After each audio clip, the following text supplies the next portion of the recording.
Mic check.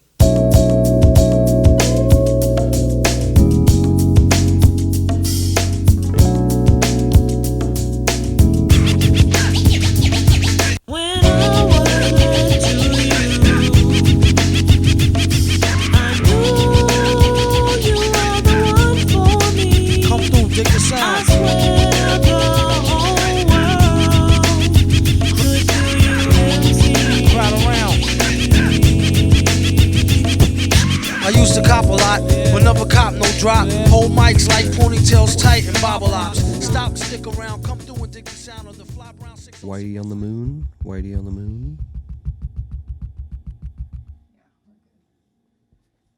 Whitey on the moon? Yeah. What is that? That's from Gil Scott-Heron. He does a song, and it's called fucking Whitey on the Moon, and it's literally just him being like, all this shit's going on in the world, like with like, you know, he's like a black activist or whatever during the like 60s. And he was like, yeah, all this shit's going on, but hey, we got Whitey on the moon. Like, he doesn't care. That's funny. Yeah. That's hilarious. It's a great song. Yeah. Yeah, cool. So you're back in Orlando, Billy. How's it going so far? Yeah, I'm How's back. it been? It's fun. It's like fun to come back and hang out with people and fucking do shows. Like, yeah. It's so much different than because you have no pressure. It's just fun. Like all my boys are in the audience and all my like companions that I came up with. So it's like, yeah, they've seen me bomb before. They've seen me fucking eat shit. So who cares? Yeah. So it's been fun. Yeah. How different are the crowds for you? For Orlando to Austin, is it any different? No, not really. I think they're kind of similar people that live there. I think Orlando is definitely more like, I don't know, I would say liberal, but like you don't really see it in a crowd of doing comedy. It's just you get some more old people here than you do out there in Texas. Like in Austin, it's a lot of young tech companies that are like fucking. They all seem like conservative, but they're also, it's like Austin's the most liberal city in Texas, so it's pretty cool to be around them, you know, like fucking. No, I noticed. Yeah. Yeah. No, it's really cool. How long did you live in Orlando for?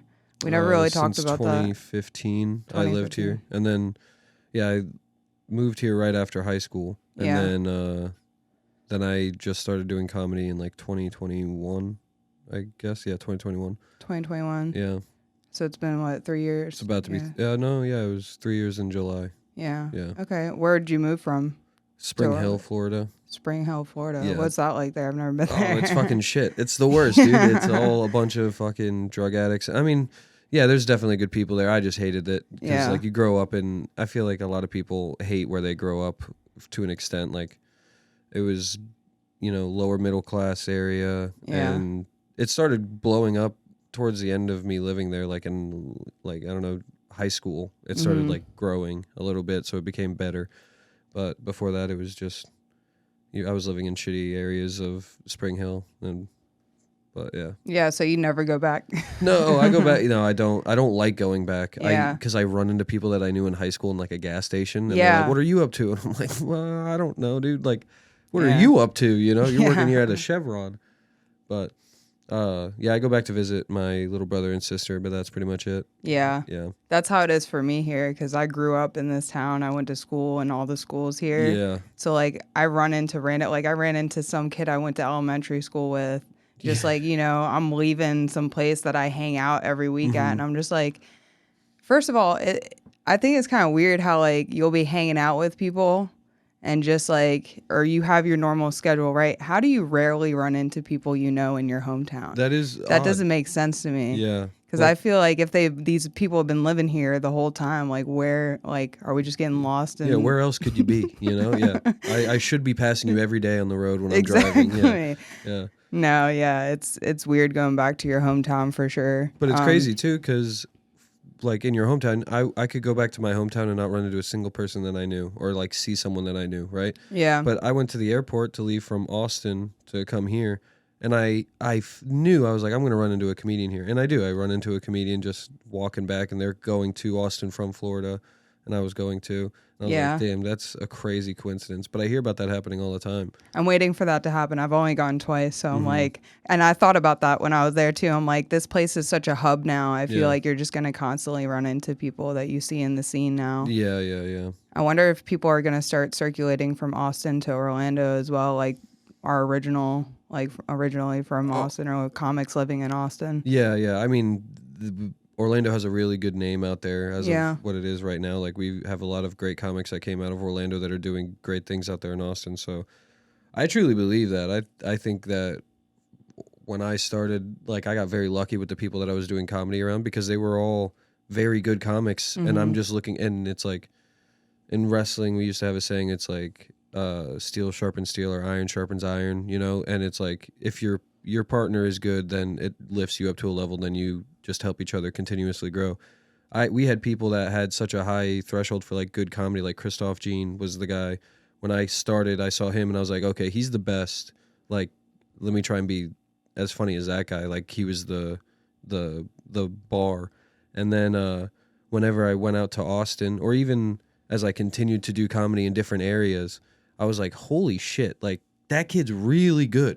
And then everybody else around him, like Jake Rika, fucking Jari, Cam when he was coming up, but like you just see all these great comics, and then when they go out to Austin, it's kind of validated because they're all doing great out there in Austin too. Yeah. You know, so it's not like, oh, I'm being biased. It's like, no, the proof is in the pudding. Like Jolly becoming a door guy, Cam, Christoph, Jay Legend, he's a Tampa guy, but still, like, he was around, you know? Yeah. It's like all those guys I looked up to when I started, and now they're doing great things. It's like, hell yeah, I'm on the right track. But Yeah. I just feel immensely lucky that I had that to look up to. Because you could be in fucking somewhere in Mississippi, in Biloxi, Mississippi, and looking up to, hey, that guy doesn't have a country accent. He's hilarious, you know?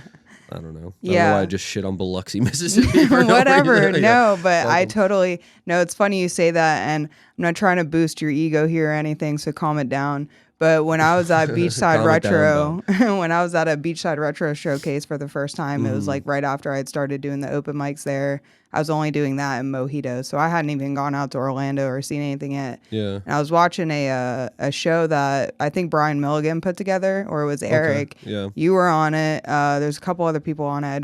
But I specifically remember you because same thing that you said is like, I was watching you and I'm like, I want to get that good. Cause I mean, like, cause you think about the separation of the level that I'm at. Like, I just started and I'm like watching you, like you were killing in my eyes in that room. The energy was good. And I was like, I want to be that good. So to watch other people, like you're saying, in an area that's good, like even Melbourne, to be able to see guys coming from Orlando and from Melbourne too, and just look up to them and watch them. Yeah. It motivates me to get better, especially going over to Austin and seeing all these guys. Yeah. I mean, I appreciate that. Thank you. You're not that far off. I mean, just fucking I'm not that good, I don't think, but I think I'm getting there. But yeah, dude, that's the thing that I think is like missing in a lot of comedians' heads, is that they try to compare themselves to other people, and then it's like a negative thing, rather than like, I always root for, if somebody goes on stage and kills, I would like to follow somebody that kills over someone that bombs, for sure. And that I root for everybody to kill, because if everybody's killing, it makes it a better show for everybody, and you can learn something. Yeah, you can learn things from bombs. I don't think you can learn something from watching someone else bomb as much as you can just bombing yourself. Yeah. Like, you learn from it as a person because you know what you're feeling and everything, whatever. But if you're sitting in the crowd and you're watching someone kill, it's easier to pick up on like the different techniques, or like ways they can roll into something, or try and keep the momentum going and shit like that. Like, I just want everybody to murder. So I don't know why I'm saying that, but no, I agree, because it's funny you say that, because I heard someone say the other day that like they would rather, I was in another state, but they were like, I don't even know the person. But they're like, I'd rather follow somebody that bombs. And I'm like, I said pretty much, not word for word, but the same gist, same thing that you said, because I'm like, I would rather go after someone that just killed, because I feel like the energy's good in the room. Like, I was telling them how I was at the Laughing Skull just like the earlier that night, and or the night before, I got put on to do a guest spot at the Laughing Skull, and I didn't do good. I brought the energy down the room, and the guy after me had to work like a little bit harder to make it, you know, bring it back up. So I would much rather follow somebody that kills, because I feel like also that aspect, it's like, the show. You want the show to be great. That's you know? my biggest. I hate hosting because I always feel like you're going up first and you're breaking the ice. Mm-hmm. I don't know if I'm much of an icebreaker. Like I think Yeah. I'm more of a hey, we're chilling. We all trust each other. All right, now let's say some really fun stuff. Mm-hmm. You know, like I can't do the hosting thing, and that's not like I don't think I'm better than hosting. I think I just suck at hosting, and I just need to get better with my own shit Yeah. to do that. But Yeah. the worst thing is, and it sucks, but it's also good for you. But it's following someone who kills and then you bombing. That is so good for you. Like it sucks so badly, but it's like then it really puts a spotlight on everything because you're like that guy just did. He's dealing with the same exact people I'm dealing with. He showed the possibility of, or she, whatever, fucking showing the possibility. Yeah, hey, sorry. But they just showed the possibility of killing, and then you go up there and you don't. You're like, okay, there's something wrong with what I'm doing. Exactly. You know, you don't have the fucking the easy thing that comics like do. Oh, that crowd sucked. Oh yeah, they're not even here for laughing. You know, like we all say that, but it's if you genuinely believe that and you fucking and that's how you base your comedy. It's like you're not gonna grow a lot. Yeah, no, 100%. I completely agree with you. Yeah. It's How are you liking tough. doing comedy? Like how long have you been doing it now? 9 months. Yeah. I'm 10. Yeah, I'm going on 10 months. Yeah. But it's great. I was just telling someone the other day. I don't even know. It was probably yesterday. But I was like, I go a couple days without it, and I get like that itch. Oh, I was talking to Jari. I was talking to Jari about it, and I'm like, I go 1 or 2 days without it. Like day 2, I'm like, I gotta go get on stage. It's almost a need for me now to get up there and make people laugh. Well, yeah, it's like it's also keeping the fucking rust off of you. Like my sets have continuously since I came out here because I've been doing shows every day since I came here. It's like doing multiple. It's like my shit's getting so much tighter, so much cleaner, and it's all because of repetition. So yeah, whenever I do that, whenever I take like 2 days off, I'm like, fuck, I'm gonna bomb my next set back. Like I got to get this out of the way, and then it's about trying to keep a streak. Yeah, all for me. Yeah, no, I completely agree with you. That's another thing that was great about Orlando. When I first started, it was just after COVID. You could hit at least one mic a night, get up and do a set because you could go to a couple different spots, not get up on one, but you could get at least one set in a night. And then there were some nights, like I remember on Tuesdays, you could hit 3 mics in one night, and one of them was a 10-minute mic, and then the other 2 were real close to that, so you could just bang go and get those spots in. You could get paid for hosting. You could because they all started at different times, so you could get paid to host 3 different shows in one night. That was crazy. Because now you're doing comedy, you're not only doing it for free. Now you're making like $60, and it doesn't sound like that, but it's like that much. But when you are doing it for free and you're hanging out, it's like I'd much rather fucking make $60 and go home with it. No. Yeah, definitely. What was the Orlando comedy scene more like? Is there any more about the Orlando comedy scene back then that's different now? No, I think the way that it is similar to now. I think the way it was when I started is more similar to now than before I started Orlando. Like I think there was a lot of changes that happened when COVID hit the scene. Like it seemed like Orlando was on like a fucking world burner of just great comics. Like Sean Philippe, he had like the Backpack Crew or something like that, and it was like him and a couple other comics that they made online stuff, YouTube stuff, and they were popping pretty decently, you know? And there were a lot of bigger shows. I think it is now recovering, and now like with, you know, Jari, what Jake did before he left and what Jari's doing and Shaw Smith is doing of putting on these bigger shows and chasing bigger venues and chasing better, like higher revenue things to where, okay, yeah, we can pay a headliner $200 to come do a show. And I don't know if they're doing that, but I'm just saying that's what they're going for. They're trying to grow the scene in professionalism because we don't have a lot of clubs here. You know, it's kind of like Orlando's cool too because it's all put on by comics. And I'm sure that there's other scenes that, you know, you have comics running things at a club, but we only have one club here in Orlando, and good luck trying to get a fucking spot there. Like you can, but you're one of 3 people that could get that spot. It's like we have, I don't know, in Orlando, how many comics would you say there are? There's probably like 60 to 80, maybe. Yeah, if I Maybe. even know. Yeah, exactly. So maybe it's less than that. Maybe it's I'd say probably about 50 to 60. 50 to 60. Mm-hmm. All right, you have all those people, and it's like not all of them aren't funny. It's like there's a lot of really funny ones within that 50, 60, and if they're not getting the one opportunity at the club, it's like, what are you going to do? You got to take it into your own hands. You got to fucking start running Milk District and all that kind of thing. Yeah. So. No, and it's nice too, because I really think like just with being from Melbourne too, like the fact that I can just hop over to Orlando and it's like an hour drive, and Jari and everybody else is putting on these shows and open mics too, because it's giving people like me keep saying that Jari's name, dude. We're giving this guy too much free publicity, I know, man. right? No, his head's gonna get too big. No, he's got that Blackstone. I got to give him credit. yeah. Blackstones unite. Yeah, for real. Blackstone power. Whoa. I'm sorry. Too far. No, it's fine. I agree with you. No, but it's like people like me that are just starting out, like just for me to like ask to get on Milk, I was nervous about. I was just Dude. How are they going to perceive me because I'm God. asking? And like on top of that, I'm just like, I'm new. Not that funny. Yeah. I'm trying to find my bearings as a new, My first Milk set, I asked Jake to be on it, and he was like, "Yeah, sure, dude. Yeah, you're funny. Come do it." And he didn't put any pressure on me. He was very cool about that. Like he wasn't like, "Yo, fucking, all right, make sure you're doing your A stuff, whatever." But anyway, I go there, and on my way there, I drank 2 Red Bulls. Like I was like, yo, I need to be like on top of it. So I drank 2 Red Bulls, and then I'm freaking out at the place, and I'm like, all right, I need to smoke a blunt. And then I smoke a whole blunt to myself before my set. So now I got yin and yang going at it inside of me of just like, yo, you got to fucking do jumping jacks. And it's like, no, dude, get on the couch. And it's just awful to be on stage.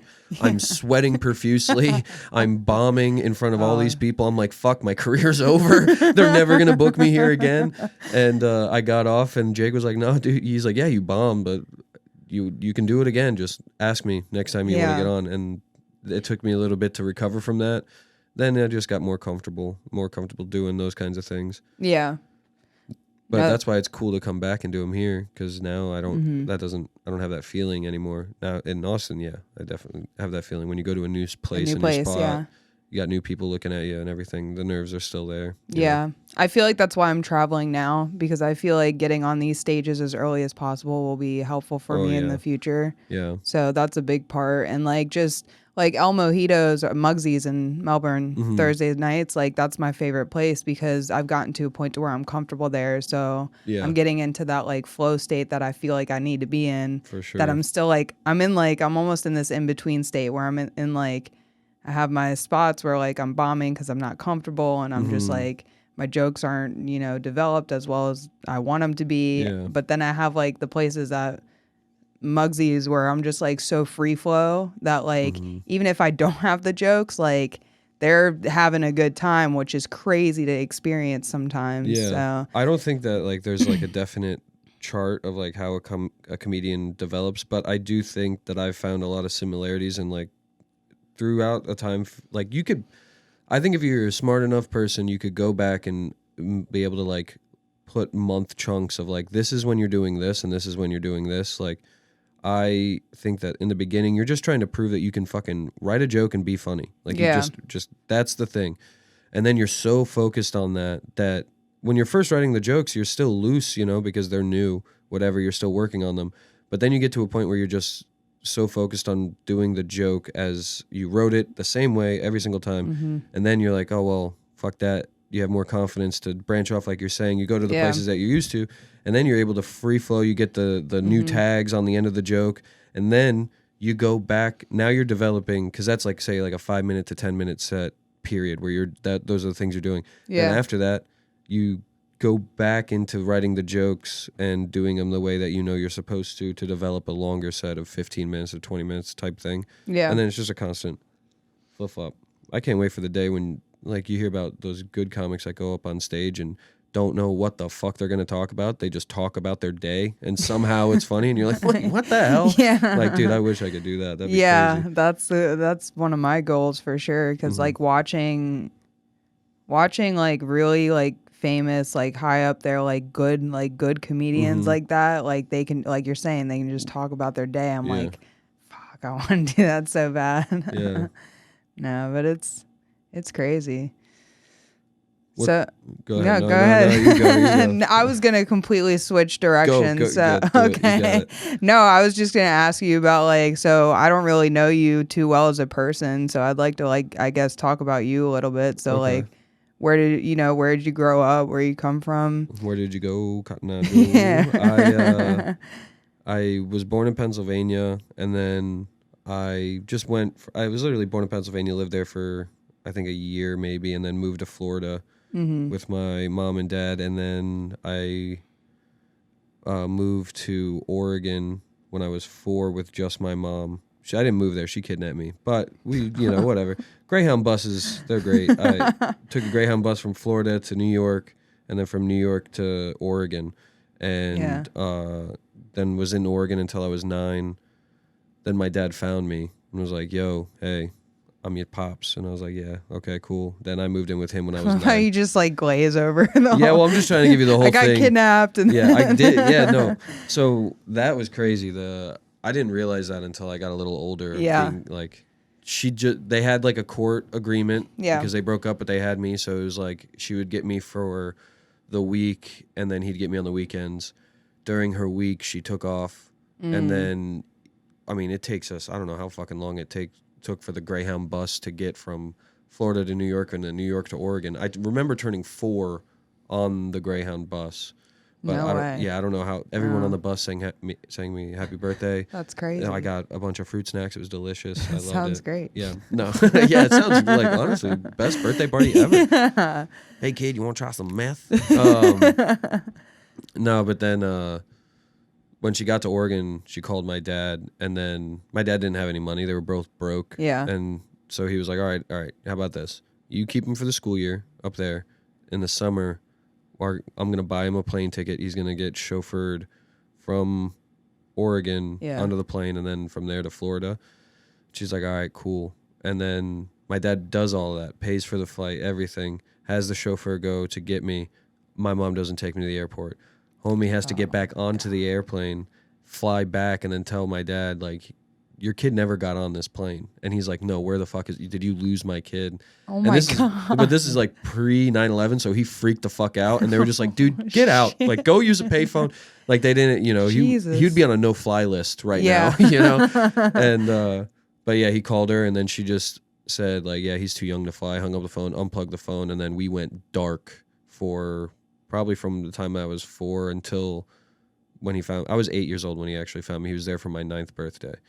But he had to pay money for like investigation things to like get in to find out all the houses that we lived at and everything. And it took him a while to do that. He was running a business. He like had made it, like started making money. He was upper middle class at the time. And then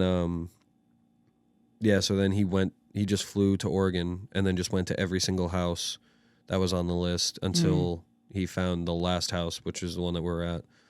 And then, crazy stuff. Yeah, so that's why you're a comedian. Yeah. There's a bunch. Yeah, that was craziness. Yeah, that's a lot. That's a lot to go through as a kid to experience. I mean, we all have our, I guess, things that we deal with, right? That we work through. But wow, yeah. So you think you're gonna stay in Austin?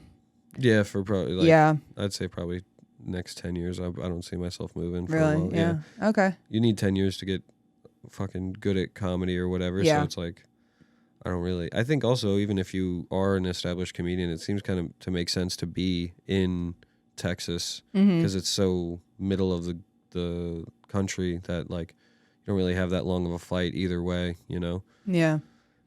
But it's nice. Yeah. I mean, I like being able to I'm pretty settled here in Florida. I don't think we'll move there, but it's nice to be able to only fly. I mean, yeah, even if you're able a couple hours or a few hours over there. And if you're able to visit and like stay in the fucking the thing, like it works. There's a lot of people that do that just come in every once in a while. Yeah. Yeah, no, I talked to Rob Ford. C. Dillard's going for his first time over there. Yeah, that's real good. soon. Yeah. He's funny. I like him. He's That kid's Nice crazy, guy. man. Yeah. I fucking Yeah, love for that real. man, dude. I love that I guy. love watching him on stage. Yeah, dude. Oh, he's great. That's a Yeah. kid that I was fucking drunk last night, but I was like, this guy's gonna be famous. This guy, you should keep an eye out for C. Dillard.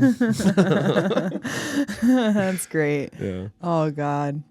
It's nice to have that, like, everybody's nearly mostly supportive of each other. You know, like Yeah. there's I haven't really run into anybody that's been like, you know, disrespectful or like rude or anything. I know, you know, it's There's some of them, just like older heads. That's what I've realized is like the older guys that are kind of like resentful.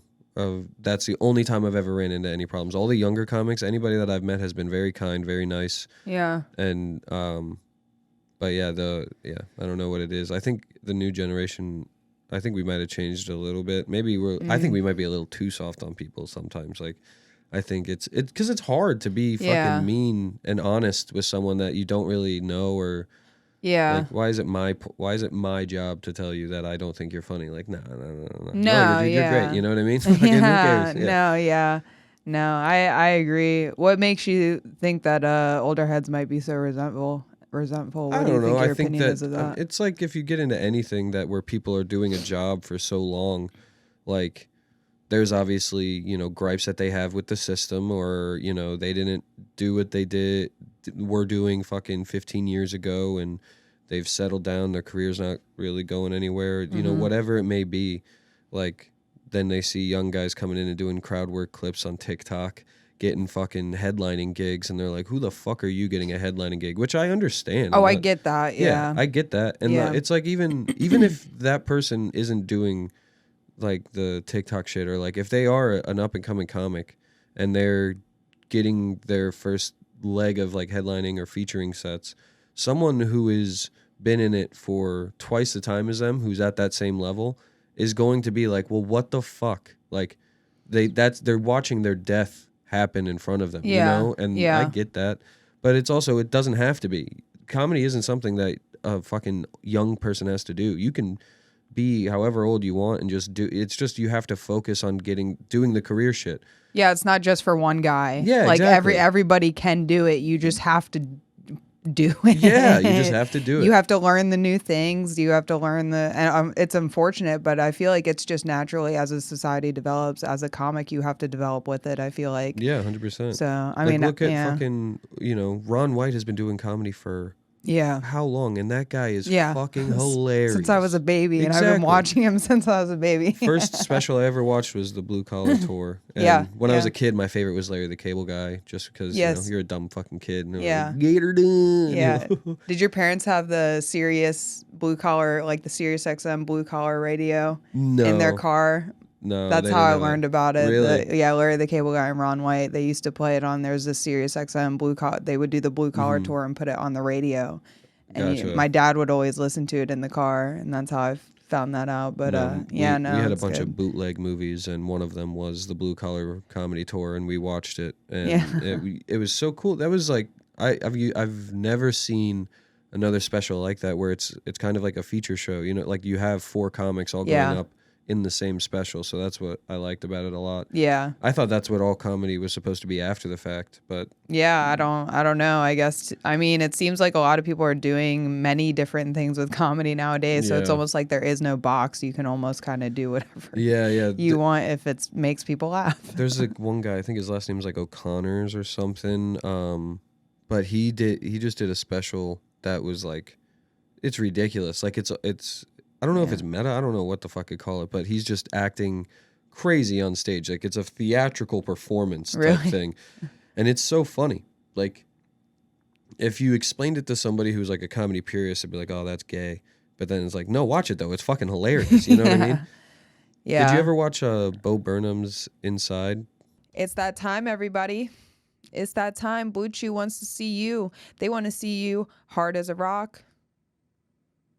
They want to see you rock hard. We all want to see the entire world hard as rocks. And I'll tell you what, they also told me they want to see people bricked up like a brick house. And I agree with that. I think that's how we get this world going, if I'm being honest. Blue Chew, BlueChew.com. Blue Chew is an online delivery service that offers the same active ingredients as Viagra, Cialis, and Levitra in chewable tablet form at a fraction of the cost. That's insane. All you have to do is go online, BlueChew.com, speak with one of their licensed medical providers, and then once you're approved, you'll receive your prescription within days. That's incredible. It really is. And then to see every man bricked up like a brick house, that's what I want to see. They want to see it too. BlueChew.com. We've got a special deal for our listeners. Try Blue Chew free when you use promo code AlexB at checkout. Just pay $5 shipping, guys. That's it, just $5 shipping. That's BlueChew.com, promo code AlexB, ALEXB, to receive your first month free. Visit BlueChew.com for more details and important safety information. And we thank Blue Chew for sponsoring this podcast. Back to the show. I started it. Didn't like it? Not my thing. Yeah. Not my thing. No, I get that. Yeah. Because it's not that, I don't think, as much as a comedy special. It's more of just like it's almost like a musical, you know? I hate musicals and movies, so I'm pretty sure it's why I shut it off. I hate musicals as well. I hate musicals, but I was such a big fan of Bo Burnham when he was a kid making like fucking the YouTube videos and shit. Yeah. And then I watched all of his specials coming up. But yeah, that's another one that like it isn't I don't think it's a comedy special. I think if you call it a comedy special, then it misleads on what like you're not looking for the right thing when you're watching it. Like when I was watching it, it was in COVID, everybody was depressed, and I watched it, and I was like, "Yeah, man, you're right. You're like, the internet sucks." Yeah. But it's like if you went there to try and get a laugh and feel good, that thing made me feel like everything was going to end very soon. You know, it's like that's not what it should be. But, and that's how we still feel. yeah. No, I mean, to each their own. Like that's the thing, though. I'm learning about comedy is like. Everyone's going to judge you, right? Mm-hmm. Everyone's going to judge how funny you are, whether you are or not. And every comedian has their own fans. Yeah. Like there's certain comedians, like famous comedians that I watch. Some I like, some I don't. But like that's the thing is like everybody has their own shit. Did you watch the Adam Sandler one yet? I started it. I haven't finished it yet because I'm a sleepy person. Yeah, I get you. I watched it and it still has music in it, right? He still does his like funny little songs and shit, but he also is doing like regular stand-up as stuff. I love it. I loved it so much. It genuinely made me laugh like harder than any other special that I've watched recently has made me laugh. Yeah. And it was cool because Adam Sandler is like a fucking huge guy. Like he's worth so much money. He does Disney movies sometimes. He does like he's got his own production and the venue. And then the venue. Well, I don't know if it was set up or what. I'm pretty sure that shit was set up. Yeah, he's yelling about the monitor and the coffee. You know, the two coffees. Yeah. But the thing that I really liked about it was that he was still pretty like vulgar and like he had. Yeah. I don't know if you've gotten to the genie joke yet. No. Oh my God. The genie joke is so fucking funny. Yeah. I love it. I've been telling everybody it because it's so, I won't tell it here because I'm going to butcher the fuck out of it. But it's just it was such a silly bit that was also like vulgar and just silly. And it's like, oh, I'm so happy that this guy doesn't, because he's so big, he could be like, hey, I have something important to say. You know, like, or let me give you my viewpoint on it. He's like, no, I'm going to talk about jerking off a guy in an airport bathroom. Okay. And it's like, yeah, thank you, Adam Sandler. That's so fucking cool of you to be a normal fucking dude. That's great. Yeah. It is crazy because like the fact that I haven't even finished it yet and I see more flack online is like wild to me. I'm just like, the amount of like trash talk that happens on the internet is insane. Oh, it's so fucking I feel like you have no annoying. choice but to ignore it and just be like, yeah, whatever. you have to because that's all they're there to do. Like it's crazy. People don't go online. Like some people do. If you're gonna say something positive about something, for the most part, if you do anything, you're gonna DM a person or whatever. If I saw Adam Sandler's special, my opinion does not matter at all to fucking what he's doing. And if he's never going to see it, it doesn't matter. Yeah. So even if I like it or if I hate it, keep it the fucking shit to myself. Who cares what I think? Yeah. You know? The Kill Tony fucking people. And listen, they've done nothing personally to me. I was on it one time and all the comments were positive, blah, blah, blah. Yeah. But Jesus fucking Christ, take a break, people. Yeah, Like, yeah. dude, they just go on there and they pick apart every little thing. Yeah. And it's like, can you just be happy that they're doing something for comedians and comedy that no other fucking comedy show has ever done before? Yeah. Like, I understand Tony's a little fucking gay. I understand that the whole thing seems like crazy, you know? Yeah. Like, and I understand, like, that we all have complaints as comedians, but if you're just an audience member, like, enjoy the show. Yeah, You asshole. Why are you watching it? If everything you say is negative, fucking turn it off. No, it's literally with everything out there. Yeah. I don't know. It's Oh crazy. yeah, I'm only coming at the Kill Tony things because I have the Reddit. I have alerts for the Kill Tony Reddit. Oh, I shut them off. And they just come up and I go, fuck you, dude. And then I don't, like, it doesn't really affect me that much because I don't, like, go in there and scroll or whatever. I just see where their head is at on certain shit. Yeah. And it's always negative. It's always negative. Like, guys, say something good. I was getting emails about it, about, like, everything was a shit talking post. And I'm just like, and then if they do say damn. something positive, they're like, hey, controversial take, but I kind of like blah, blah, blah. And they're like, it's controversial for you to like something in this fucking post? That's crazy, bro. That's awful. Yeah, I mean, people just have nothing better to do. I think that's what it is. And there's also a lot of bots on there too, probably. True. Yeah. You know? And also we learned, like, when I was coming up with YouTube, like, YouTube comments were the original cesspool of everything. Like, it was just crazy. If you went to if you were a YouTube commenter, you were a punchline of a joke, you know? Yeah. But now, some reason, they have fucking weight. Yeah. Like, get out of here, dude. No. It's crazy. The world we live in is insane, but we have to adapt and survive. Yeah. I think the real world is great. I think the online and, like, media shit, that shit is batshit crazy. Yeah. But real life is awesome. Dude. Yeah. Go outside. Yeah, literally. Like, you walk out. I was just talking to somebody the other day because, like, you know how everyone, pretty much almost every time you get into a conversation with any regular person that's, I guess, you know, talking about the end of the world. It's like everyone's talking about it nowadays, it feels like. And everybody has a different end of the world. It's the Ukraine or Palestine or Russia or fucking Trump or, you know. Or Jesus. Or Jesus, something. Yes, Jesus, yes. And I'm just like, yeah, it could be happening. But I was talking to someone the other day and I'm just like you just said, like, go outside. Like, if you shut off your computer, shut off your phone, you walk outside, there is nothing happening. Yeah, no. Your neighbor's walking their dog, smiling, having a great day. It's sunny outside, maybe cloudy and a little sprinkling because we're in Florida, but it's not, life isn't bad. Like, we're chilling, we're comfortable, like, we're doing our best. I had a mushroom trip that it was like that, and I mean, I've always had kind of that feeling. Like, I've never really I didn't get a fucking smartphone until I was a freshman in high school. I didn't know how to text people. I didn't know how to use Facebook. I didn't get a Facebook until freshman year of high school. Like, I didn't know how to do any of that shit. So I'm not really intact with it, you know? But I had a mushroom trip that I hung out in my house alone with my dog.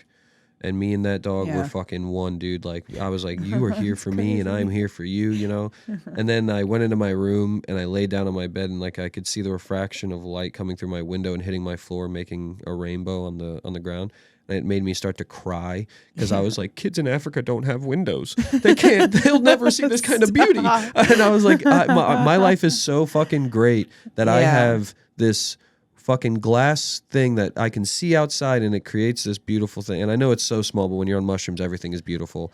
And it was like, as long as you have a roof over your head, you're able to eat and you're able to live, like, you should be happy. I understand there's bad things that happen to everybody, but the ultimate thing to be proud or be appreciative of is the fact that you're living in America, which is the greatest place in the world. Yeah, you know? Literally. Yeah. Everyone wants to be here. Yeah. Except for the people that have been here for too long and they forgot, like, hey, dude, I used to live on a fucking cot in a meth home trailer. Yeah. Dude, You live in a house. Okay? Yeah. You have an apartment. You have a job. You have all Exactly. Like, dude, fucking count your blessings. Yeah, no, yeah, that's one thing I'm learning as I've gotten older too, is to stop bitching and be more grateful. Because and even so, as I've been more thankful for all the things I have and stop bitching, my life has gotten a lot better. Yeah. I'm much happier being grateful for things and not like I used to like what is it? Or just like sit on bullshit. Like if something Yeah. would happen to me, I would just like sit in it for days and be like, "This is my life." You know, I would be my life. It's the end of the Yeah, world, and I'm yeah. just like, "Wait, grow the fuck Yeah, up." dude. Like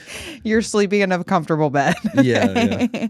I'm sitting there in my robe and I'm crying about got my bubble bath on and I'm fucking like, what the fuck? I'm laying in my Supra with my liquid death, and my life is over.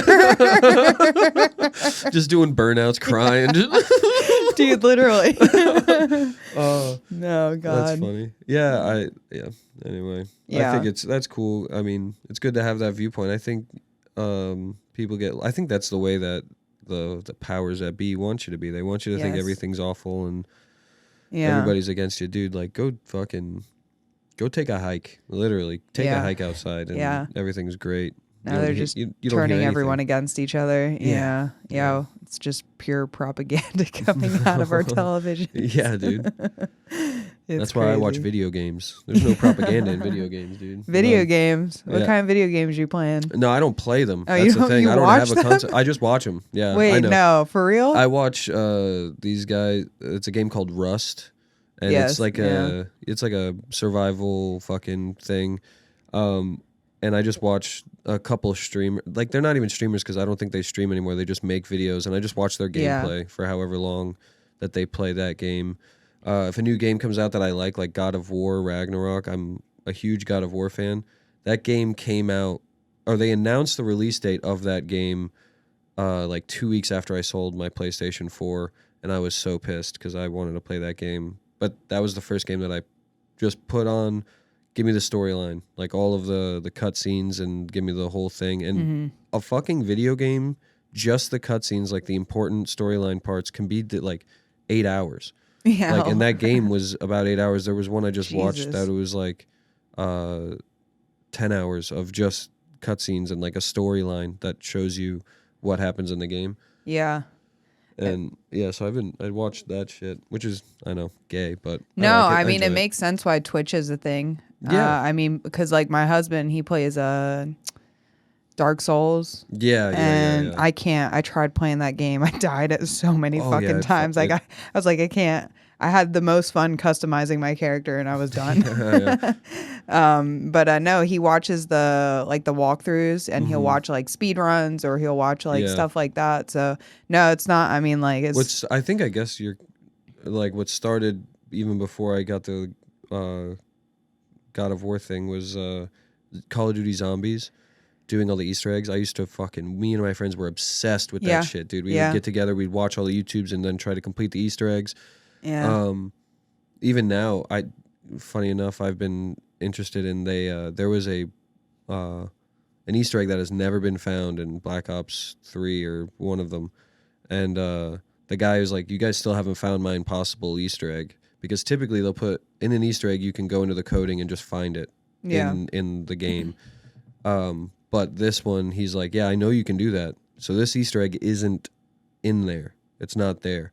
Like, you have to figure it out. And someone just made like a big jump, and it's been 8 years since that game came out, and they still haven't found anything. So I've been interested in that. I've been checking it every day, typing it in, being like, impossible What if it's Easter not egg. even real? That's what if I'm it's saying, like, like- the missing pig or the missing number pig in the school. Yeah, like it's like a fucking. I feel like Yeah. it's gonna end up being like the Zodiac killer. Like, they know what it is, but they still haven't figured it out completely yet. You know, so Yeah. they just look at it and they're like, I know it's here, but they have no idea what they're looking at. Yeah. No, I remember playing Zombies. When I first started playing it, I was probably like 9 or 10 Yeah, when it first came out, maybe a little bit older.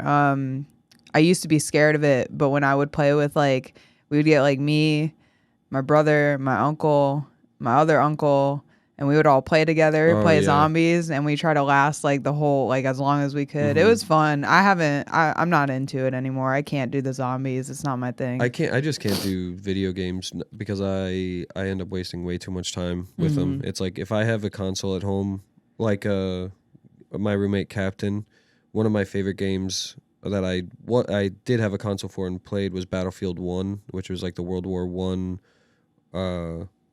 Battlefield or whatever, and he has it on his Xbox, and so he'll put his Xbox in the living room. If it's in there, I'm like immediately drawn to it, like, all right, let me play. And I'll sit down for like fucking 3 hours and be like, damn, I got to do something, you know? Yeah. But that's why I sold it originally, is because when I started comedy, I was like, fuck, man, I can't do this. Like, I can't. Or maybe it was before that. It could have been before that. I think I might have been it might have been like the boxing training MMA days.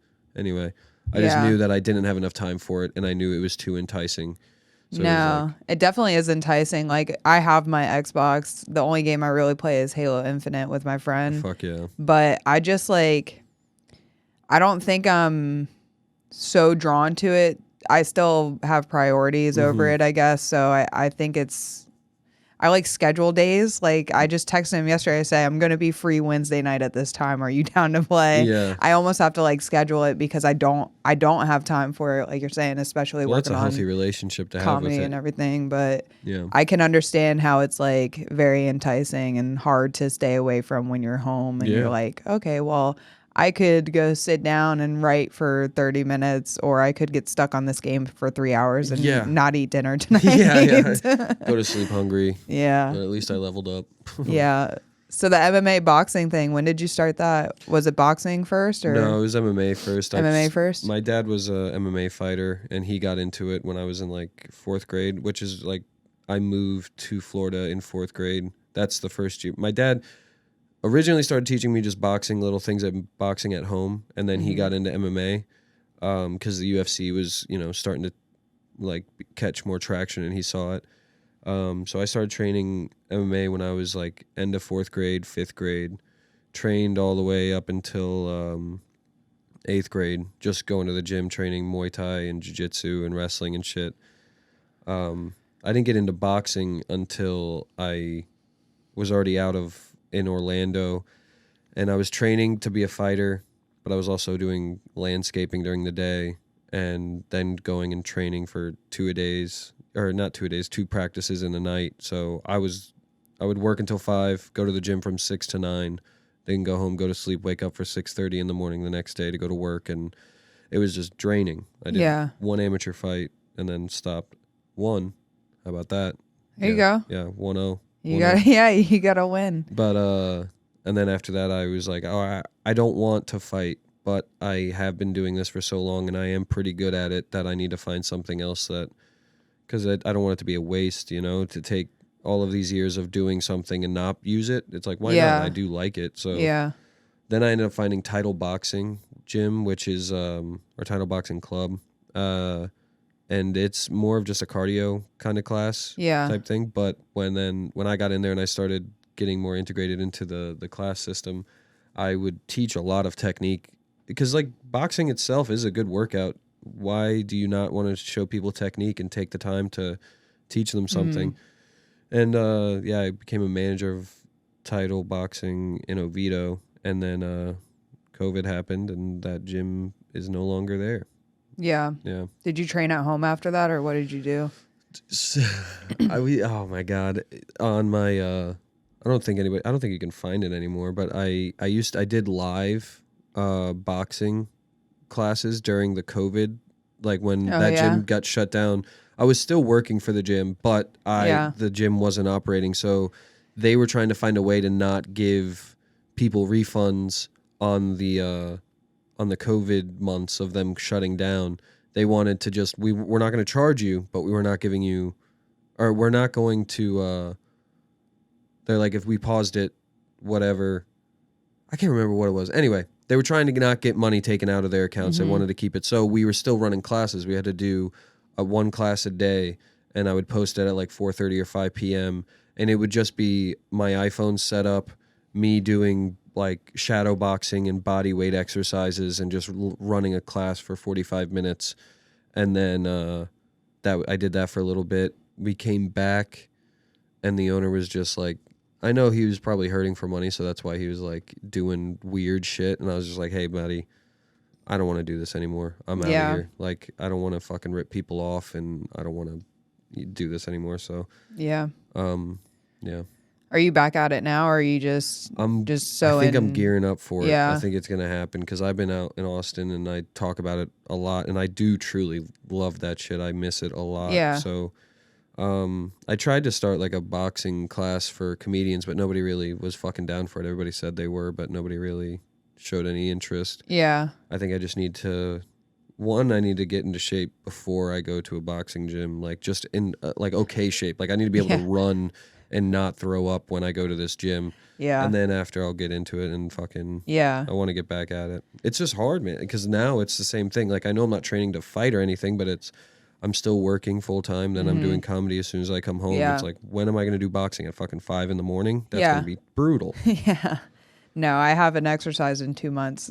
Yeah. So I'm like, I got you beat, lady. I'm trying to like find time to do it. I did Yeah. kickboxing for 4 months in Melbourne. I was getting sick of going to the gym. Yeah. Because every gym around here is like the regular I gyms. hate They're those packed gyms. full of high school kids. Yeah. Every single one of them, and I can't get a machine to save my life or Yeah. anything. So it's like, let me try something different. So I did kickboxing for like, I don't know, like 3 or 4 months, and it looks easier when you look at it. Yeah. But learning I was like you said, like getting back in the gym for the first time after like the kickboxing coach, the lady, I was about to die. Yeah, after like 5 minutes. Yeah, no. it Jogging kills you. around this mat. I'm like, we just got started. And you haven't even started hitting the bag yet. Yeah, and then you hit the yeah. bag and your arms are heavy. They for feel another like, 30 minutes. Yeah. yeah. But it was a good exercise. I just got sick of driving. I was driving 30 minutes every day just to go. Yeah. Well, 30 was an hour in total. Yeah. So it's just like, now I have a little gym set up in my room that's the way to go. Yeah, it's good if I use it. I just haven't been using it for 2 months, but I've also been like so busy. Yeah. And putting things together. But no, yeah, it's good to find something to keep you like healthy that you enjoy. That's like not boring you or wasting your time. Yeah, that's why I think a lot of that people getting into boxing, that's what they're looking for. They're like, I don't want to fucking go lift heavy things. Like kill yourself doing it. And it's good too, because it's not only like you are getting muscle, like you are getting stronger as well as working your cardio. So it's like it's 2 birds, 1 stone. Yeah, definitely. No, it's good. And you said you did wrestling. Was that in school? Yeah, I did high school wrestling. For Springstead High School in Spring Hill. I wrestled for 3 years. I started wrestling freshman year, but my dad took me out because I got a C in a class, and then I started again in sophomore year, and I placed in state all 3 years. My sophomore year, I got 4th. My junior year, I got 2nd, and then my senior year, I got 3rd. And did you like wrestling? Yeah, I loved it. It was very hard. It was very, like, brutally hard. The hardest thing I've ever done in my life. Cutting weight fucking sucked. And it was like, it is a really tough sport. Like, you got to be mean in that sport. Yeah. Well, at least, like, that's how we were taught, is you got to be a hammer.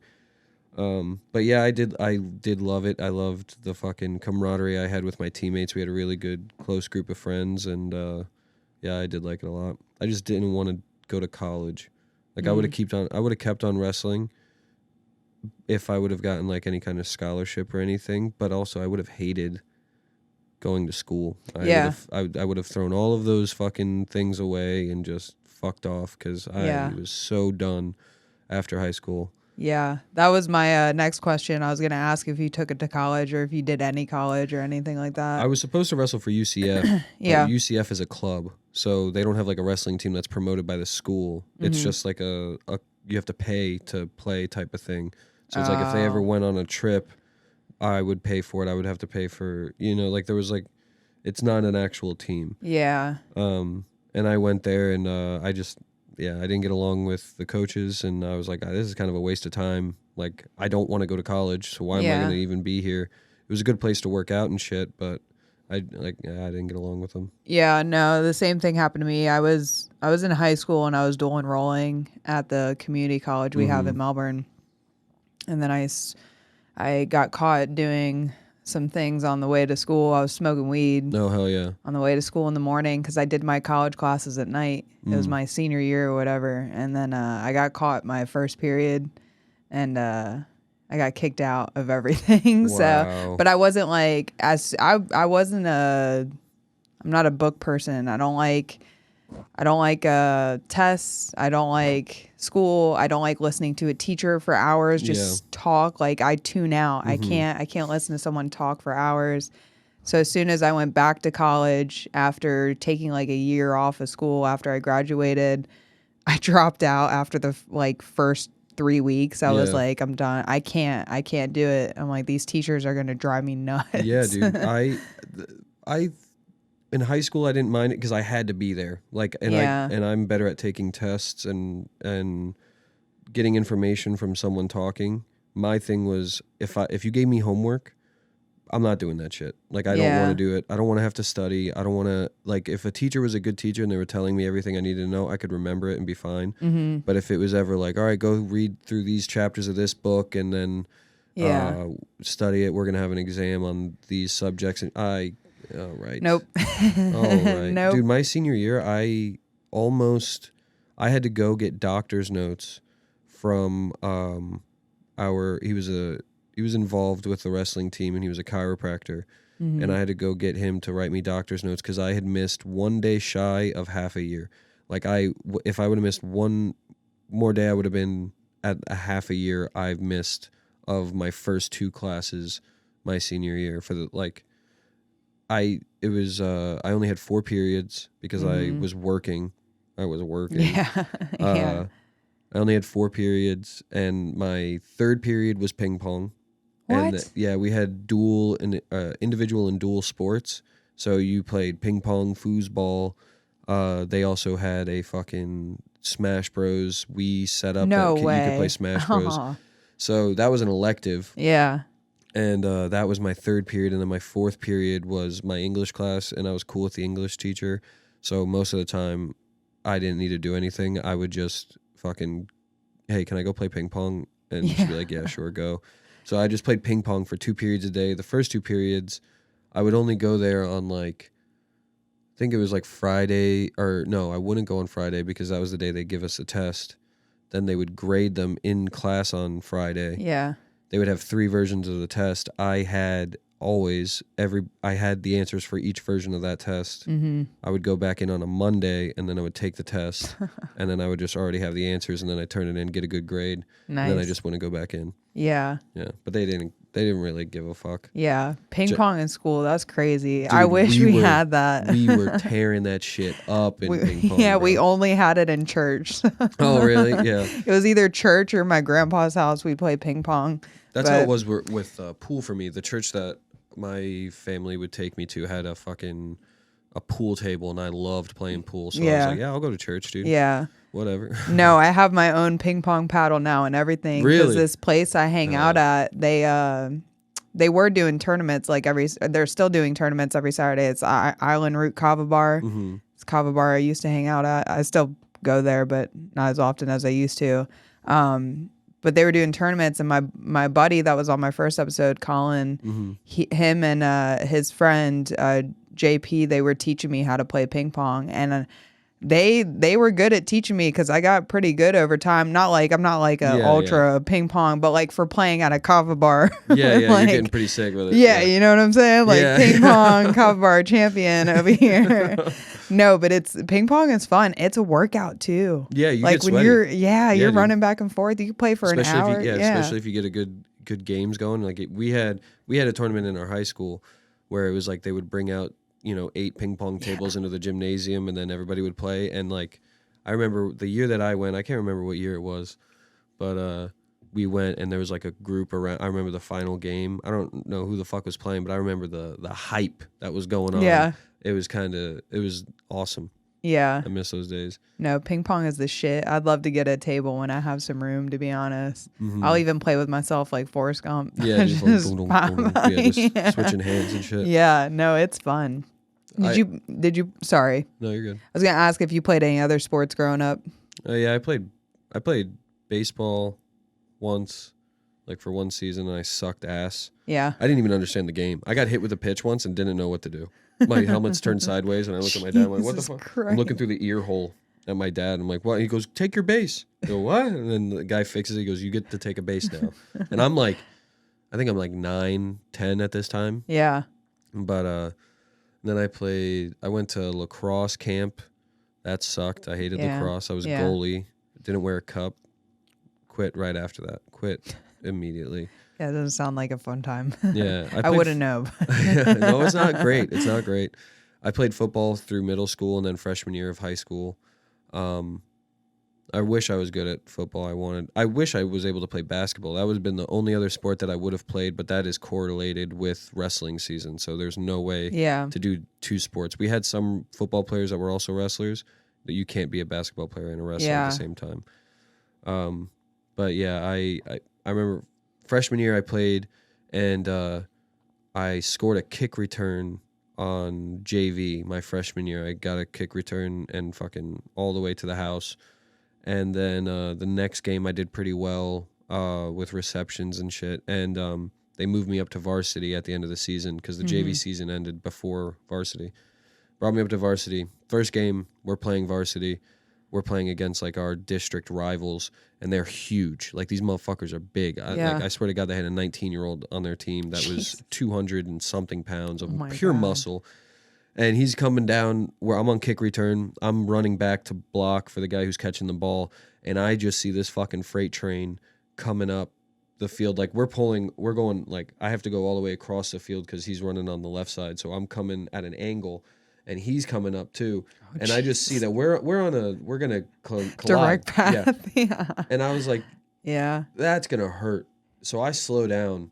And I let that guy blow past me and take this fucking kid out. Like it was bad. God. And I go, I probably shouldn't be playing this sport anymore. So I quit. There was only like 2 more games. Yeah. And then I quit after that season. Oh yeah. Football is scary. Like the CTE shit that people could be getting, that be playing it for a long time. Which is so crazy that everybody back in the day used to talk so much shit about MMA and how brutal it is. And it's like, well, fucking go look at fucking Aaron Hernandez's brain real quick and tell me you're not looking at pudding. Okay, buddy?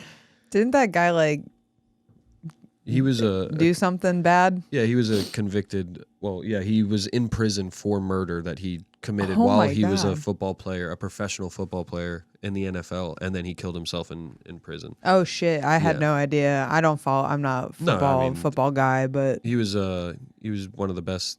I think he was Tim Tebow's tight end at UF. And then he went and he played for the Patriots with Tom Brady for like I think maybe 2 seasons, and then that's when he went to prison. That's crazy. Yeah, crazy shit. But it's always the good ones. Yeah, you know. Yeah, why couldn't it be a fucking like a D3 tight end? You know, why did it have to be the Patriots? Yeah. No, people thought that, the Patriots are going to suck after that, but then they got Gronk right after that. They're like, fuck, man, we thought we beat them already with that fucking charge. I only know who Gronk is because of the Tom Brady roast. Yeah. That's the only reason why you know. Dude, that guy's, I love that guy. He's a goof. Yeah. I'm sorry. Can we pause? I have to pee. Oh, so yeah, bad. no, we can take a break. You're good. Cool. We can all take a break, actually. It's cool. Oh, yeah. All right. Yeah, what were we? I don't even know what we were talking about. I probably should have remembered that for you. Oh, we were talking about Aaron Hernandez Gronkowski. Yes, that guy. Mm-hmm. Yeah, football. Yeah, football. I'm not a football guy. God damn it, you're not a guy? What? Well, what are you talking about? What the hell is this? What is going on? No. My fucking I'm a 49ers fan, and they let me down. Chris McCaffrey got hurt. He didn't really let me down, but they won the game, but my fantasy team suffered dearly. Do you do the DraftKings thing? No, I don't even know who I'm playing with. I just join a random league and then just try and pick a good team because it keeps me interested and it more informed on like what's going on in the NFL and shit like that. So, because I like football, I like everything that goes on with it. I like the game. It's just, yeah. No, I mean, I get it. It's like a tribe thing almost. It seems like you root for your team and you get to talk to your friends about everything going on. So it's almost like it's like another hobby almost. Yeah. Yeah, it's also it's so funny because it is like an acceptable small talk thing that like people get excited for. Like, go up to a guy and try and talk about the weather. You're gonna have a short conversation. But if you want to go up there and talk about how fucking Aaron Rodgers threw a pick last night, everyone's gonna want to talk about that. So. Maybe I should start watching football if comedians are into football. I don't know a lot of comedians that are into football. That's the thing. Yeah. No, I don't know why. My parents watched it a lot growing up. I just didn't. I never. Just wasn't my thing. Like, I used to watch basketball and MMA. That's all I'd watch because it was entertaining to me. I've been watching a lot of WNBA stuff. I don't know about that. No, dude, recently, because do you know anything about what's going on in WNBA? No, I don't watch sports anymore at all. But lady, we're in the Go presence. ahead, we're in the presence of the GOAT right now of the WNBA. Oh, Caitlin Clark. Yes, that's what I've heard. Yeah, she was out of Iowa, and then she is on I think she's on Indiana's team. I don't know what the fuck they're called. Sparks? Maybe they're the Sparks. Maybe that's Los Angeles. Anyway, I don't pay attention that much to it. I'm just like, I'm watching like her progression and the highlights and like watching parts of the games. And people are doing breakdowns of games and stuff. And it's like, oh, this is good basketball. Like, it's not fucking terrible. It's like comparable to watching men on a court. Yeah, she's shooting from deep as fuck. It's like watching. So it's fun to watch. Yeah. And there's also a little bit of drama because her and another rookie, Angela Reese, they both started this season. And they were also opponents in the NCAA finals back when they were in college. Okay. So they had a rivalry that literally went right from there back to here. And it's kind of cool. I like it. So people are like following the storyline and everything. Yeah, and there's like a little bit of controversy, so people are more interested, but it's also good fucking basketball, so that's pretty cool. Maybe I'll have to check out some highlights. Dude, woman power, okay? You got to support I don't know, man. I'm having a hard time supporting women. I'm just starting to think we need to go back to the good old days. Shit, why am I driving? Why do I have to vote? I just want to clean. Exactly. That's why my kitchen countertops are the height of my waist. You should try and get a Zyn sponsorship. Zyn. Yeah. Let me get one of them. On top of this, we can see what I'm going for here. Yeah, I know. Yeah. Oh, yeah. This what? I've got triple like liquid death. Yeah. No, I'm trying. Yeah. No, dude, your fucking setup. Great setup. Thank Love you. it. Yeah. Thank you. Great. It's I tried really hard. Park my car was amazing. I liked him. It was great. This is just a nice apartment space that you own. It kind of crazy. Yeah, this is huge. Yeah. No, it's actually it was like a 10-bedroom apartment building. Yeah. We're in right now. All of it is a podcast studio. Yeah. I've got like 6 bathrooms, like Lil Wayne, or is it 10 bathrooms? I can shit in all day. I can shit all day. That's a funny line. I like that. I know. Yeah. It's so funny listening. I'm honestly, ever since I started comedy, I'm connecting to rap music more than ever, and I've always listened to rap music. Yeah, and he's like the punchiest rapper too. Like he has a lot of like comparisons and just punchlines that are funny. You know what I mean? Like, so I get that. I find that with watching different performances of like going. I was just talking to somebody about Jackass. The original Jackasses with like. Chris Pontius is so fucking funny. Yeah. In every Jackass movie, just his jokes, what he talks about, and how he delivers shit. He is a fucking hilarious man. And back in the day, I just thought that's how he was. But now it's like you go back and you look at it, and this man is like, he has to be writing this material beforehand. Like, he can't just be batting 1,000, just saying all of this, whatever he says on a whim, you know? Yeah. Especially with Wild Boys. Did you ever watch Wild Boys? No. That was him, Chris Pontius and Steve-O's show on MTV where like they would travel the world and do like crazy shit. Like they hung out with lions in Africa. My brother watched it a lot. Yeah. That shit was dope as hell. Yeah. Hanging out with cannibals.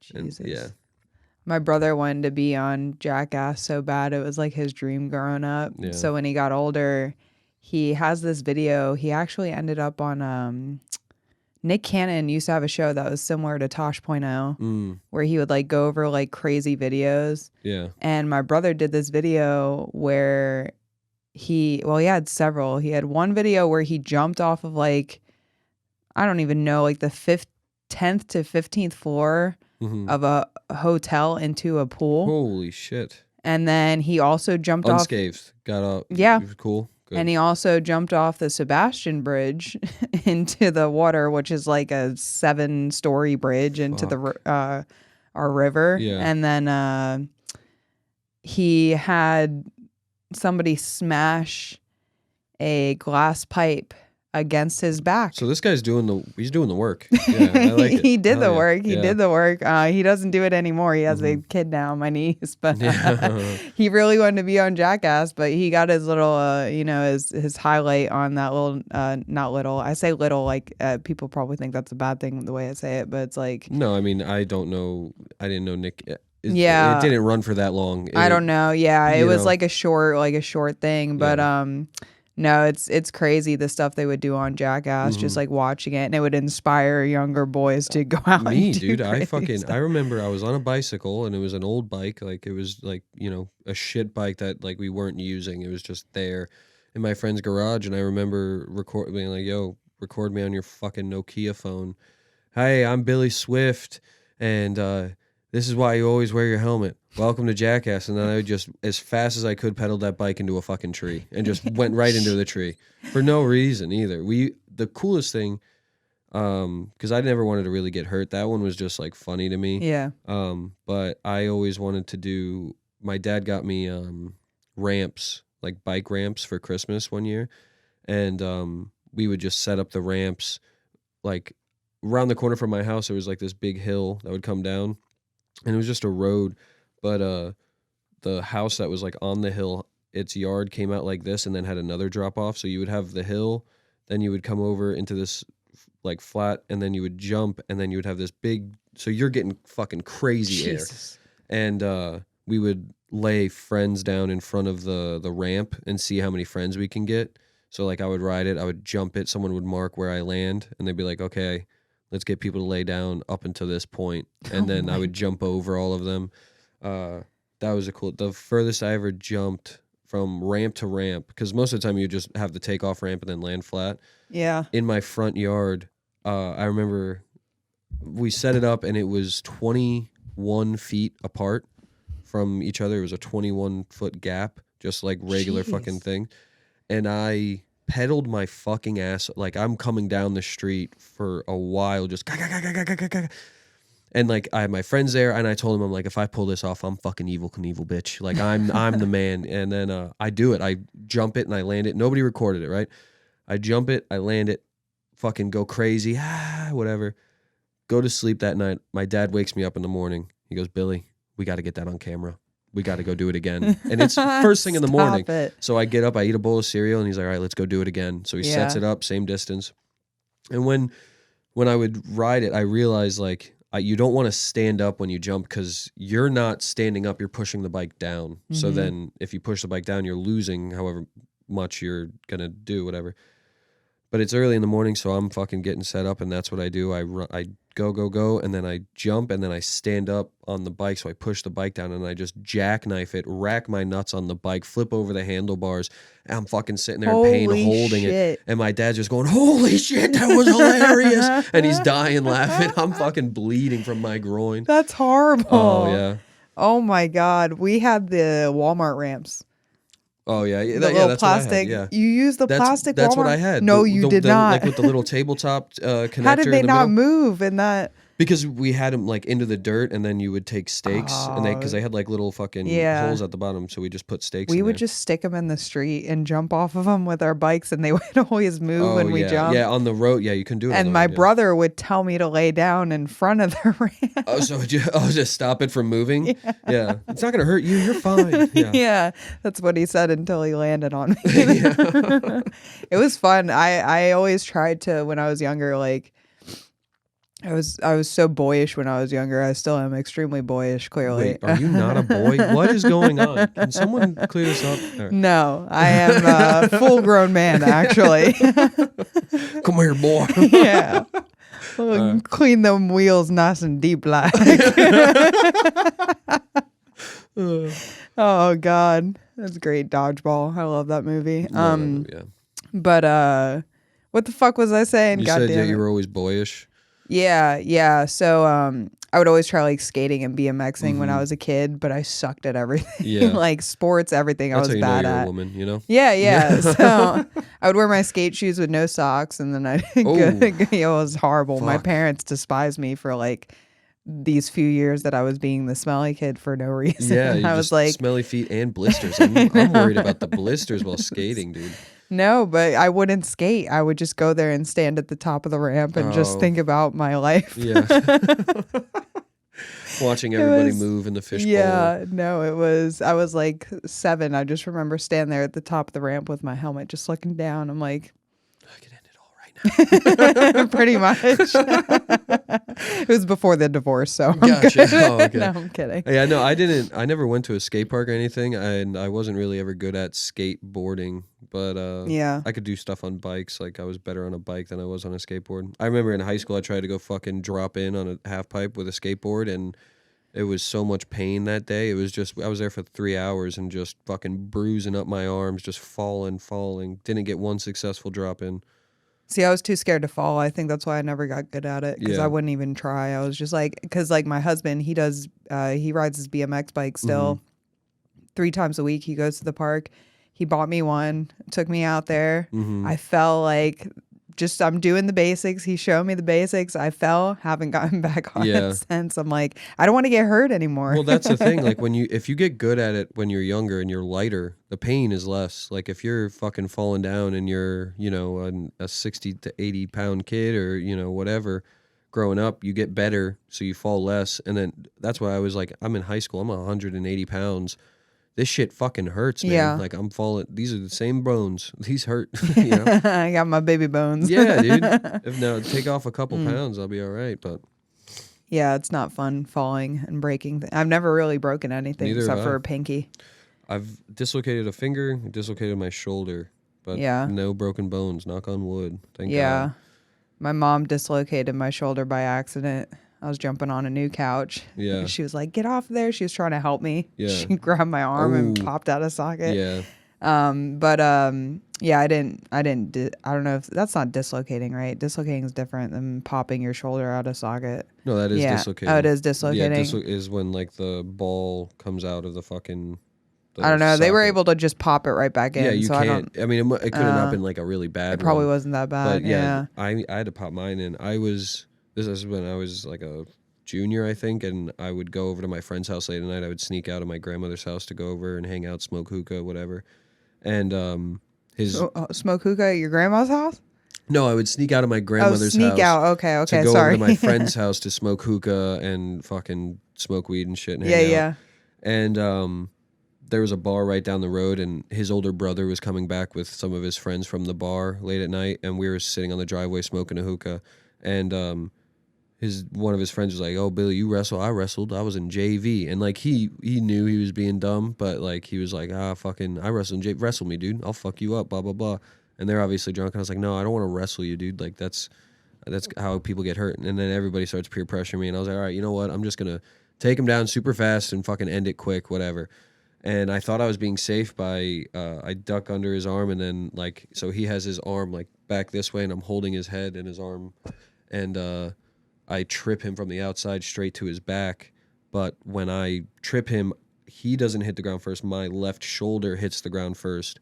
So all of that pressure just hits on the angle, and then it pops up, and it's behind me. Jesus. But also, my friends are fucking assholes, and I know that if I get up just now, they're going to be like, oh, you didn't pin him, you have to go again. So I'm like, oh, I'm going to hold you here. And I'm holding him there as my friend's looking for a pin, and he's like, I don't know. I'm like, call the fucking pin, please. Jesus. Then as soon as he does, I get up, I'm like, my shoulders, like I couldn't move It was my just, arm. yeah, it was just limp. And I'm like, yeah, yo, yeah. it's dislocated. And they're like, oh, okay, come up. And they put me up against a tree, and then they just fucking boom, lethal weapon style, pop it in. And that was, I think that's where I got most of the damage was from putting it back in that way, not the right way of like I guess you're supposed to pull the arm out and then pull the arm like this and then pop it in. Interesting. Instead of like fucking shoving it back that way. I still have problems now. Like, oh, really? It's not like crazy, but like when I sleep, it'll fall asleep if it's in certain positions, and then the rotation is off a little bit. Oh, I see. But yeah. it's just like scar tissue and shit. Yeah. I can still kick anybody's ass. I wish I could. I like to look like I do, but I can't. I'm such a wimp. Dude, you look like you could fucking punch someone right in the mouth. I man. don't. I can't. Yeah. I will probably run away and hide in a hole and I just like to. How do you know you're a fucking meerkat, dude? You're like I got holes all around. I can just hop in. Yeah. Ever since I saw that movie Holes, I've been digging holes ever since. We're looking for treasure. No, we're digging trenches just to make sure if anyone wants to fight me, I know where to hide. Yeah. No, I've only gotten into one fight when I was 13, and she was 18. And I was watching the neighborhood kids because the neighborhood kids were all like younger than me, and we had these woods behind my house. So we go behind the house in the woods, and we used to play like potato wars. So we had these little like Florida potatoes. I don't know if you ever seen them with the little bumps on them. Yeah. They look like potato avocados or something. Yes. Yeah. And they were hard. We throw them at each other for fun, and they hurt. Like if you got hit with one. We used to do that too. In high school, there was one. Like, I'm sorry to interrupt, but you're fine. We would have like this long run that we would go on, and you would grab potatoes as you would run, and then later on, when people would be like running by, you turn around and fucking throw it at them, or like try and hit them with a long shot. Yeah. But, yeah. My brother would do the long. He'd just bomb everybody with them, and he'd hope it would fall on he's everybody. The mortar. Yeah. He was 4 years older than us, but we wouldn't play with the little kids. It was only like the older kids that would play. So like this girl, there's this like ravine, and there's like a little section. It's not a ravine. It's a retention pond. Retention pond, yeah. And you could cross it to get to this other side where there was a walking path. And on the other side where the walking path was, there's this older girl watching her neighborhood kids. Oh, so it was like this whole thing. And they start chucking the potatoes at the kids that I'm watching. And I'm like telling them to stop. I'm like, I'm watching these kids. Like they're like 7, 6 years old. Like they're young. And I'm just like, and she's like, oh, you want to fight? And I'm like, I'm 13. So I'm like, okay. I got to defend them. I got to defend my children. Yeah. So I hop the retention pond and walk up to her first thing. It's funny you said punch in the face because I did. I punched her in the face. But then she grabbed me by the hair. Oh, that's and just had me right here. Yeah. And I was trying to go like this and I couldn't do anything. Yeah. I was just stuck there. I get home. I'm like, my hair is like coming out. I'm just like, I look like I'm crying. I look like a wreck, right? But you kind of won that fight. Did she hit you at all? No, she just grabbed me. Yeah, you got that bitch. Yeah. Yeah, she didn't know what to do. Yeah, I think she didn't hit me. She like kind of bopped me in the back side of my head when she had me. She was like Three Stooges. It's like, oh. Yeah, it was like a little bop or something. I don't know. It's almost like probably watching a cartoon from afar. Yeah, I'm sure there was some adults looking out their window like, this is great entertainment. You know? No, it would be so funny if her 6-year-olds and 7-year-olds started attacking your 6-year-old, 7-year-olds, and there was just like a war of midgets. Just no, they were just standing watching. Yeah. I was just like, it's crazy. But they all start throwing potatoes at you both. Yeah.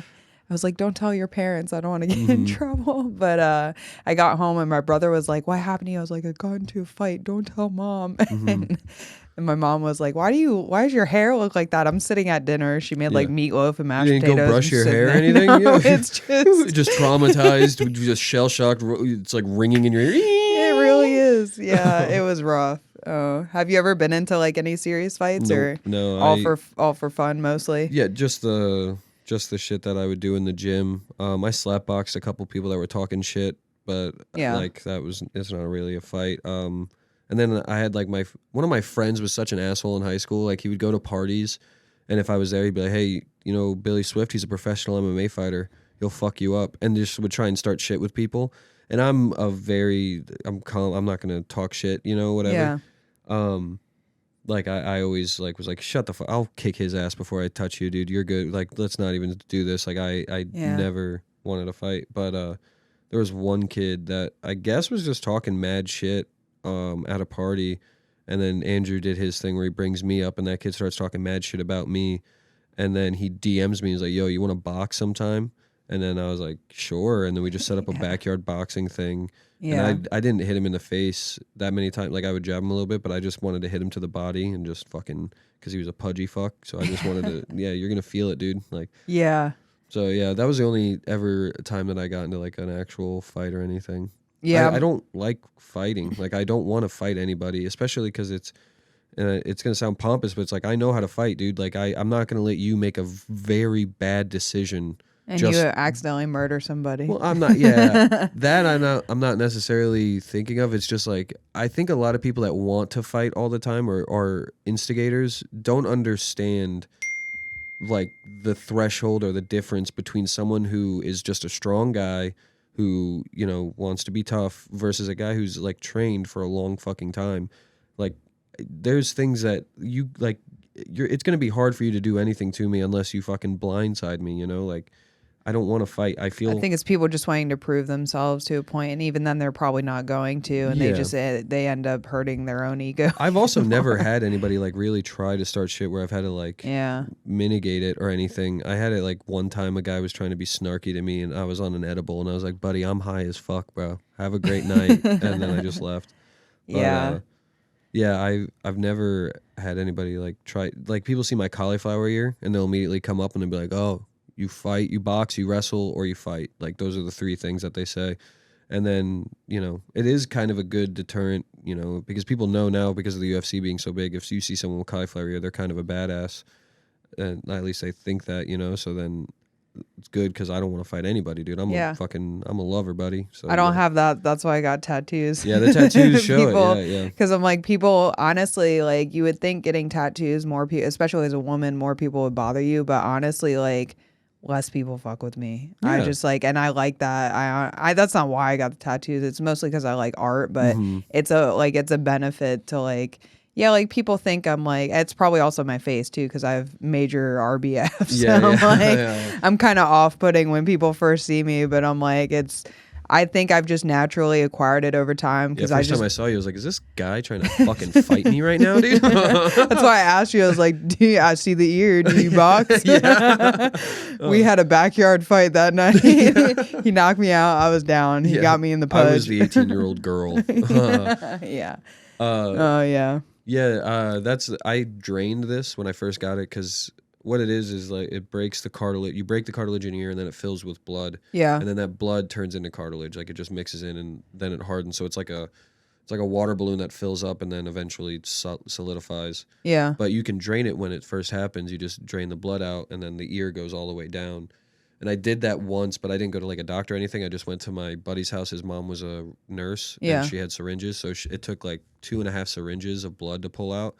And then we didn't have anything to like clamp it down. We had gauze, but then we had like one of those big black paper clips or the like binder clip. Yeah, the binder clip ones that have like the two little metal things that flip up. And I put that on my ear, and that shit was tight, you know. But it was supposed to because you don't want it to have any room for it to fill in because it's an empty pocket that will fill again. Yeah. So I put that on there, and I had it on for like 2 days, but then I took it off to go take a shower.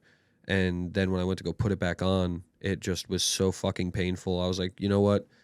Like, this is like like I felt it and I was like, okay, it still has like a little bit of stuff in there, but it was small. It looked like a normal ear. Yeah. So I was like, all right, I'll just wear headgear, be very careful about it. Thing is I'm fucking an idiot and I hate headgear. So when you practice, you don't have to wear it. You just have to wear it in the tournament or in the wrestling match. So I didn't wear headgear one day and then just guy fucking clapped me in the side of the head, filled up. I go, fuck it. I have to wear headgear now from no matter what. Yeah. So I'll keep it. And that was a thing that was in my head. I was like, oh, at least I'll have cauliflower ear and, you know, people will not fuck with me. So that's good. Yeah. No, it's nice to have natural deterrents. Yeah.